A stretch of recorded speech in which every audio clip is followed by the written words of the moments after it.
கர்த்தராகிய இயேசு கிறிஸ்துவின் நாமத்தினால் உங்களை வாழ்த்துகிறோம். ஜெபதுனி ஊழியங்கள் வழங்கும் இந்த நிகழ்ச்சியை காண உங்களை அன்புடன் வரவேற்கிறோம்.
கர்த்தராகிய இயேசு கிறிஸ்துவின் இனிய நாமத்தினால் உங்களை வாழ்த்துகிறேன்.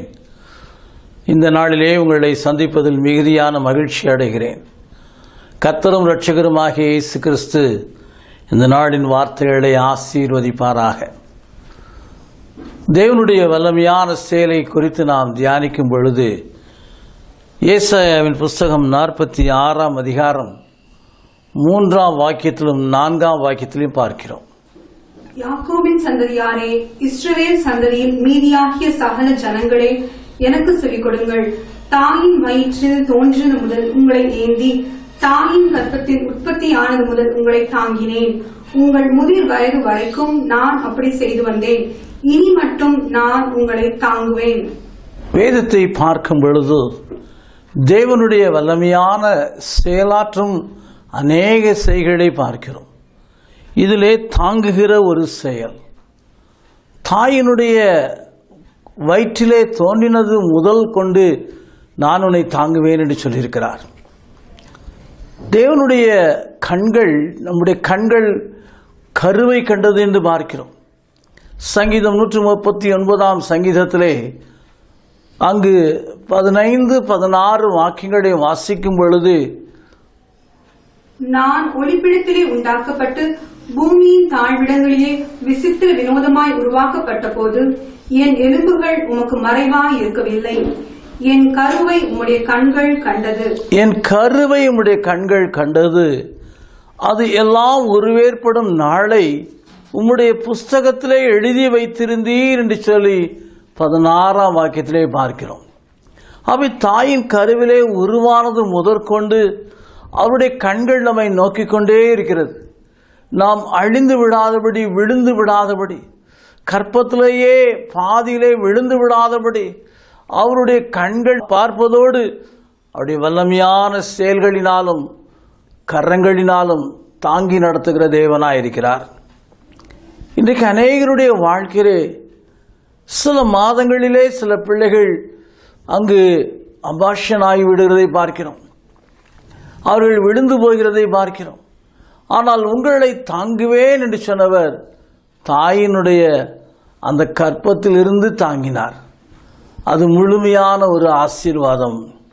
அந்த தாங்கின தேவன் நமக்கு ஒரு வாக்கு கொடுத்திருக்கிறார். என்ன கொடுத்திருக்கிறார்? இனியும் தாங்குவேன், உங்களுடைய முதிர் வயதிலும் அப்படி செய்வேன், நான் உங்களை இனியும் தாங்குவேன் என்று சொல்லி நம்முடைய வாழ்க்கையிலே சகல நாட்களிலும் தாங்குகிற தேவன். இந்த தாங்குகிற செயலானது மிகவும் முக்கியமானதாக இருக்கிறது. ஒரு மனிதனுடைய வாழ்க்கையிலே இந்த தாங்குகிற செயலை அறியாதபடி உணராதபடி சில தவறுகள் செய்யும் போது விழுந்து போகிறான், அழிந்து போகிறான். ஒரு முறை ஒரு கட்டடத்தை ஒரு மனிதன் தவறாக அதனுடைய முக்கியமான பிரதானமான தூணை அதை இடித்து அது வேறு விதமாய் கட்டிவிடலாம் என்று எண்ணின பொழுது அந்த முழு கட்டடமே கீழே விழுந்து போய் அழிவை கொண்டு வந்தது. இன்றைக்கு அப்படித்தான் நம்முடைய வாழ்க்கையிலே அழிவு வராதபடி நம்மை எல்லா நிலைகளிலும் சோர்வுகளிலும் தாங்கக்கூடிய தேவன் ஒருவர் இருக்கிறார். இந்த தாங்கக்கூடிய வல்லமையான செயலை அவர் எப்படி செய்கிறார் என்று சொன்னால், முதலாவது காரியமாக ஏசாயாவின் புஸ்தகம் 41ஆம் அதிகாரம் 10ஆம் வாக்கியத்திலே இந்த முதல் காரியத்தை பார்க்கிறோம். நீ பயப்படாதே, நான் உன்னுடனே இருக்கிறேன், திகையாதே, நான் உன் தேவன், நான் உன்னை பலப்படுத்தி உனக்கு சகாயம் பண்ணுவேன், என் நீதியின் வலது கரத்தினால் உன்னை தாங்குவேன். என் நீதியின் வலது கரத்தினாலே உன்னை தாங்குவேன். சங்கீதம் 145ஆம் சங்கீதம் 14ஆம் வாக்கியத்திலே விழுகிற யாவரையும் தாங்கி மடங்கடிக்கப்பட்ட யாவரையும் தூக்கி விடுகிற தேவன் என்று சொல்லி நம்முடைய தேவனுடைய செயலை குறித்து பார்க்கிறோம். அருமையான தேவஜனமே, இன்றைக்கு உலக வாழ்க்கையிலே தாங்குகிற தேவன் நமக்கு இருக்கிறார். அவர் தாங்கி நடத்துகிற தேவன். பாரமான சுமைகளை எங்கேயாவது இறக்கி வைத்து அதன் பிறகு அதை எடுத்து செல்கிற மக்கள் ஏராளம் உண்டு. நான் சிறுவனாய் இருந்த பொழுது சாலையின் ஓரத்திலே சில ஃபுட்பால் விளையாட்டினுடைய கோல் போஸ்டுகள் போல் இருக்கும். அந்த கல்லுகளிலே என்ன நடக்கிறது என்று சொல்லி ஒரு நாளில் பார்த்த பொழுது, கிராமங்களிலிருந்து தங்கள் தலைகளிலே தூக்கி வருகிற கூடைகளிலே காய்கறிகளை அந்த மார்க்கெட்டுக்கு கொண்டு செல்கிற மக்கள் தங்கள் கூடையை அந்த கல்லின் மீது இறக்கி வைத்து விடுவார்கள். அந்த கல்லானது தாங்குகிறதா இருக்கிறது. அந்த கல்லிலிருந்து மீண்டுமாய் தலையில் ஏற்றிக்கொண்டு ஓய்வு பெற்ற பின்பு அவர்கள் மீண்டுமாய் மார்க்கெட் செல்வார்கள். இடிதாங்கிகளை குறித்து நாம் அறிவோம். நாம் சேதமடையாதபடி இருப்பதற்கு நமக்காக ஏற்படுத்தப்பட்டிருக்கிற அநேக உபகரணங்களை உலக பிரகாரமாய் காணுகிறோம். ஆனால் மனிதனுடைய வாழ்க்கையிலே விழுந்து அழிந்து விடாதிருப்பதற்கு தேவன் நம்மை தாங்குகிறவராயிருக்கிறார். நீதியின் வலது கரத்தினாலே உன்னை தாங்குவேன். அவருடைய வலது கரமானது நீதி நிறைந்தது, நன்மைகள் நிறைந்தது. அந்த ஆணி பாய்ந்த கரங்கள் உன்னை எல்லாரும் எல்லா நிலைகளிலும் தாங்கி நடத்தக்கூடியதாயிருக்கிறது. இரண்டாவது காரியமாக அவருடைய கிருபையினாலே நம்மை தாங்குகிறார். சங்கீதம் 94:18 பார்க்கிறோம். சங்கீதம் 94:18 இப்படியாய் சொல்லப்பட்டிருக்கிறது. என் கால் சறுக்குகிறது என்று நான் சொல்லும் போது கர்த்தாவே உமது கிருபை என்னை தாங்குகிறது. இங்கு பார்க்கிறோம், என் கால்கள் சறுக்குகிறது என்று சொல்லும் போது உம்முடைய கிருபைகள் என்னை தாங்குகிறது.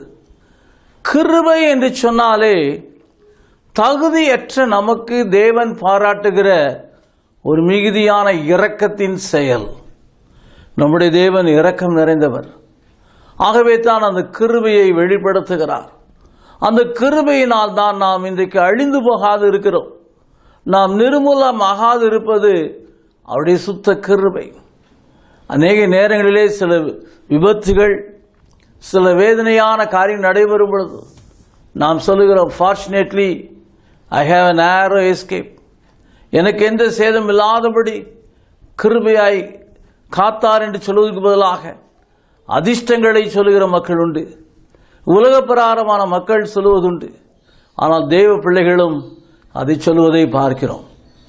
கிறிஸ்துவுக்குள் பிரியமானவர்களே, தேவனுடைய கிருபை அளவிட முடியாதது.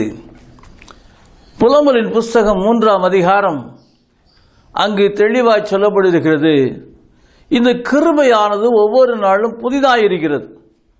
நாம் நிர்மூலமாகாதிருப்பது இந்த சுத்த கிருபை. புலம்பலின் புஸ்தகம் 3ஆம் அதிகாரம் 22, 23 வாக்கியங்களில் இவைகளெல்லாம் பார்க்கிறோம். நாம் நிர்மூலமாகாதிருக்கிறது கர்த்தருடைய கிருபையே, அவருடைய இரக்கங்களுக்கு முடிவில்லை. அவைகள் காலைதோறும் புதியவைகள். அவைகள் காலைதோறும் புதியவைகள். நேற்றைய தினத்தில் இருந்ததே, இன்றைக்கு கர்த்தர் எனக்கு கிருபை பாராட்டுவாரா என்று சொல்கிற எண்ணங்கள் அநேகருக்கு எழும்பலாம், சந்தேகங்கள். ஆனால் இன்றைக்கும் அந்த கிருபை அருளப்பட்டிருக்கிறது. வாழ்க்கையை ஆராய்ந்து பாருங்கள். எத்தனை விதமான விபத்துகள், எத்தனை விதமான பிரச்சனைகள் உங்கள் வாழ்க்கையில் எழுந்திருந்தாலும் இன்று வரை கர்த்தர் உங்களை ஜீவனோடு காத்திருக்கிறார். இன்று வரை காத்திருப்பது அவருடைய கிருபை. அவருடைய கிருபையானது சிலருக்கு அருளப்படுகிறது, சிலருக்கு அருளப்படவில்லை. அந்த தாவீதுக்கு அருளின நிச்சயமான கிருபையை நமக்கு தருகிற தேவன் இன்றைக்கு ஜீவிக்கிறவராயிருக்கிறார். கிருபையினாலே நம்மை தாங்குகிற தேவன். 3வது காரியமாக எபிரேயரின் புஸ்தகம் 1ஆம் அதிகாரம் 3ஆம் வாக்கியத்திலே தெளிவும் திட்டமாய் அவர் சொல்லி இருப்பதை பார்க்கிறோம். அவர் தம்முடைய வல்லமையான வார்த்தைகளினாலே தாங்குகிறார். வாசிக்க கேட்போம். எபிரேயரின் புஸ்தகம் 1ஆம் அதிகாரம் 3ஆம் வாக்கியம்.